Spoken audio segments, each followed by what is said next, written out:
भारत सरकार के गृह मंत्रालय के आदेश के मुताबिक 7 मई को देश के सभी सिविल डिफेंस जिलों, जिनकी संख्या 244 है, जहां मॉक ड्रिल की गई। इसी बीच भारत ने पाकिस्तान और पाकिस्तान प्रशासित कश्मीर के कई ठिकानों पर हवाई हमले किए हैं। भारत और पाकिस्तान के बीच बड़े तनाव की स्थिति में राज्यों के पुलिस बल, फायर सर्विसेज, राहत और आपदा दलों ने इस मॉक ड्रिल में हिस्सा लिया। इसके लिए बड़े पैमाने पर तैयारी की गई।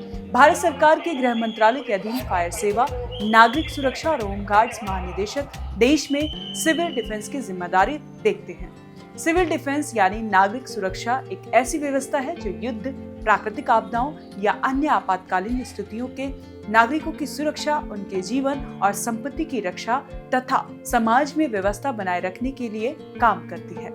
भारत में नागरिक सुरक्षा का उद्देश्य आपात स्थिति के लिए तैयार करना, जनता को प्रशिक्षित करना और आपदा प्रबंधन में मदद करना होता है। सिविल डिफेंस की व्यवस्था सरकार, स्वयंसेवकों और समुदाय के साझा प्रयासों में आधारित है। सिविल डिफेंस महानिदेशालय इसके लिए समय समय पर देश के अलग अलग हिस्सों में ट्रेनिंग आयोजित करता है और स्वयंसेवक तैयार करता है। गृह मंत्रालय के निर्देश में राज्य सरकारें सिविल डिफेंस का काम देखती है। नेशनल सिविल डिफेंस कॉलेज के मुताबिक साल 2017 में भारत में करीब 7 लाख पंजीकृत सिविल डिफेंस वॉलंटियर थे।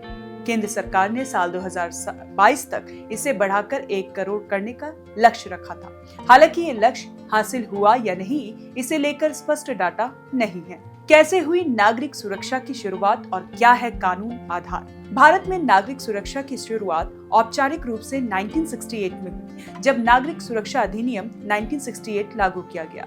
यह अधिनियम युद्धकालीन और शांतिकालीन आपात स्थितियों में नागरिकों की सुरक्षा के लिए बनाया गया था।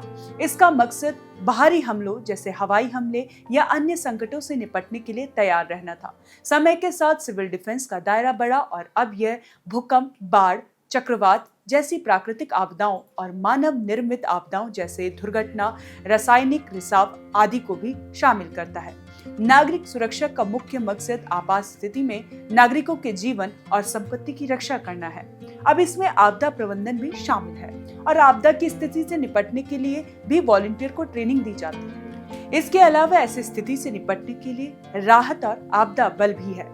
सिविल डिफेंस के तहत जागरूकता पर जोर दिया जाता है और इसी के लिए मॉक ड्रिल किए जाती है। सिविल डिफेंस ट्रेनिंग के तहत आम लोगों को आग, भूकंप, हमले जैसी स्थिति से बचने को और प्राथमिक चिकित्सा का प्रशिक्षण दिया जाता है। साथ ही राज्य पुलिस बलों, फायर सेवाओं और आपातकालीन सेवाओं के साथ समन्वय करके काम करने का प्रशिक्षण भी दिया जाता है। भारत में सिविल डिफेंस का प्रबंधन गृह मंत्रालय के तहत किया जाता है। गृह मंत्रालय सिविल डिफेंस से जुड़ी नीतियां बनाता है और दिशा निर्देश जारी करता है।